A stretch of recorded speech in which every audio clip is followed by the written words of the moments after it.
তো গাইস কোনো উপায় আছে এই টমটমের বয়স বলে 40 থেকে 45 বছর। তো গাইস আজকে মূলত এই টমটম নিয়ে ভিডিও বানাবো। তো পুরো ভিডিওটা দেখুন, অনেক মজা হতে চলেছে। তো চলুন ভিডিওটা শুরু করি।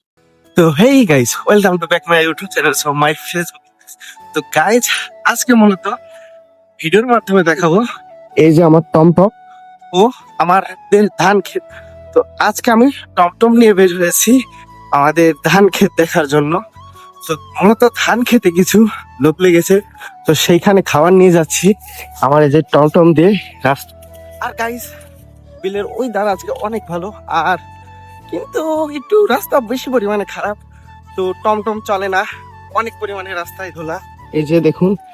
আর আমি এক হাত দিয়ে চালাচ্ছি টমটম, তো একটু কষ্ট দিচ্ছে, তাও আপনাদের দেখাবো টমটম নিয়ে চালানোর মজা কি, এটার অনুভূতিটা কেমন। তো গাইস ইতিমধ্যে আমি আমার ধান ক্ষেতের কাছে চলে এসেছি। তো টমটমটা আজকে এইখানে গ্যারেজ করব, এই যে। তো এইখানে গ্যারেজ করে মূলত আমি আমার ধান খেতে যাব। আর গাইস আজকের ভিডিওটা এবং তো পরবর্তী ভিডিওতে দেখা হবে। সবাই ভালো থাকবেন, সুস্থ থাকবেন, বাই।